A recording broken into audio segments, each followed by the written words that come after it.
Hey guys, Sarah here, the Intuitive Tech Witch, bringing you business and website advice in 10 minutes or less.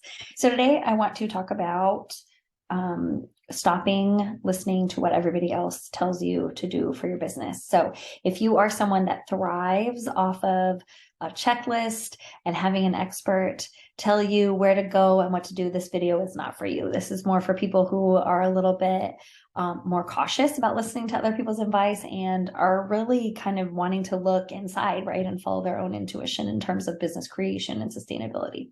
So I want to talk about kind of my own journey in this video, my own journey into business, how I did listen to all of the experts and coaches and paid all the money. And I still found myself kind of reeling, and it never really worked for me. Once I started listening to myself, that was when things really started to take off. So I went into business for myself in 2019 as a fertility coach after going through my own journey of trying to get pregnant and have my daughter. And I didn't want to be in the corporate world anymore because I wanted to be able to stay home with her. I started coaching without really ever knowing anything about how to be a coach. It was just kind of throwing caution to the wind and moving forward. And I paid money to have a business coach, and then I paid some more money and some more money and some more money.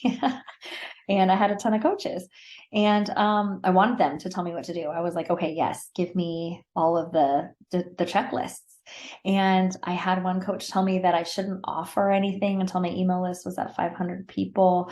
I had someone tell me that I needed to make 20 phone calls a day to people and ask them if they wanted my services. And all of these things felt very scary and hard and almost like non-starters. It made me too scared to talk about what I did, because I was like, well, if I'm not kind of rubbing problems in people's faces, or if I don't have 500 subscribers, then I'm never going to make any money. So these stories kind of started to, play themselves out in my mind. And it really just kind of made me not go anywhere. It made me hesitant to even do anything, right? Even post on Instagram or blog or any of the things. Their rules were just so hard, and I couldn't, so that was kind of like then the feeling that I was creating in my business was that this is so hard and I can't make any money unless I'm doing these things that other people are telling me. And really, kind of the more I got in with these coaches, the further away from myself I felt. My business really, like I said, it started to feel hard and like it wasn't going to go anywhere. It wasn't going to turn into anything. It wasn't making any money. Honestly, to truth be told, the first 3 years of my business, I made less than $5,000 altogether. So the first 2 years, I barely made any money. And then I made $5,000 in the third year. And what happened in the third year was that I stopped listening to everyone else. I tuned out all the business coaches. I unfollowed every business coach that didn't really have my values. I just took them off my feed. If it didn't feel good, if what they were saying online didn't feel good in my body, then I unfollowed them. And when that happened, so much more started opening up within me, because I feel like I wasn't trying to kind of be up to like an unrealistic standard, right? So I started kind of really just to stop pushing what everybody else was saying, stop pushing what I thought I should do, and stop listening to everyone else and just let things come to me. That was what I decided. I said, okay, universe, like this is obviously not working, not working in the way that I think it should. What should I do? And so I sat back for months, really, and just started to listen to myself. I love to write blogs and I love to write emails. I love engaging with my list. So that was what I started to do. And as I started to do that, I started to see that I actually really liked updating websites. I had done my own website and it had been so much fun. And I also loved blogging with SEO and Pinterest. So these things just presented themselves to me in the forms of ideas and little nudges. So I said, okay, like, all right, universe, I see you. I'm gonna focus my attention here. I'm gonna listen to myself and listen to what I'm good at and start moving in that direction. And as I did that, clients literally fell out of the sky for me. I had a friend who was transitioning away from web design and said, hey, I kind of see that you're doing this. Would you like to take on these clients? And I jumped at that.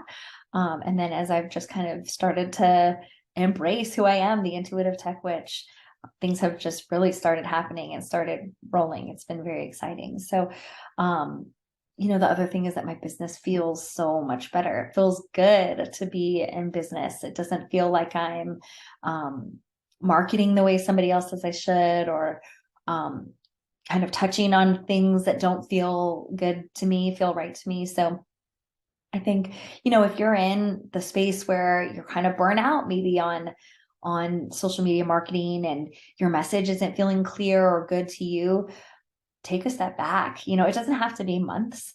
It can be, a couple of days, a week even.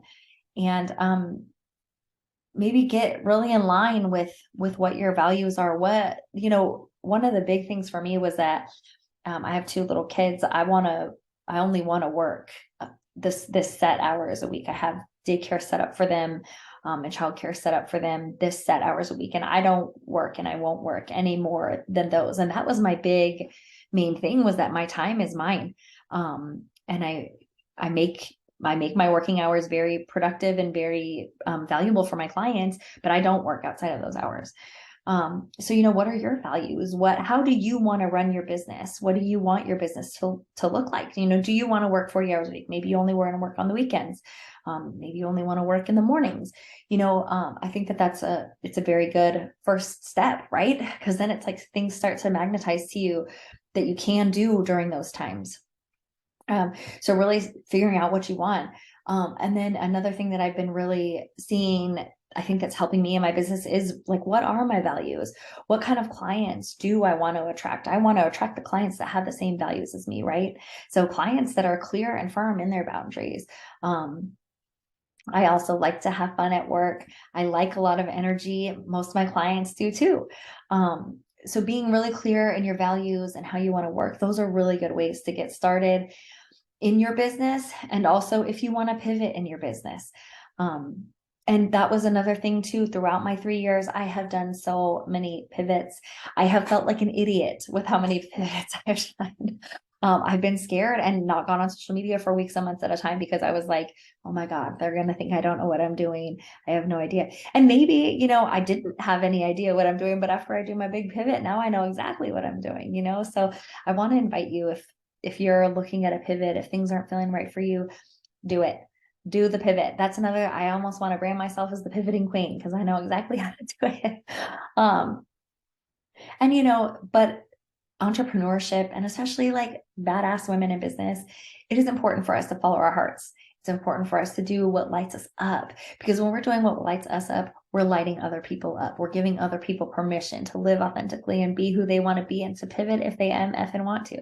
So, invitation to just follow your heart and listen to yourself. You do not have to have 500 subscribers to make money at your business. You do not have to have thousands of followers on Instagram to make business. You don't even have to be on social media if you want to make money in business. That's another thing too, right? Change the stories that you're telling yourself. Look at the stories that you're telling yourself about your business. I had, stories pounded in me from business coaches that were literally not making me any money. So, especially too, if you're going to go in and get a coach, make sure that they align with you. Make sure it feels good. Listen to yourself. Don't listen to the coach. You're the expert of you, and you're the expert of your business. So I hope this helps. If it did, go ahead and click subscribe. Like I said, I like to give you business and website advice in 10 minutes or less. This is Sarah, the Intuitive Tech Witch, signing off.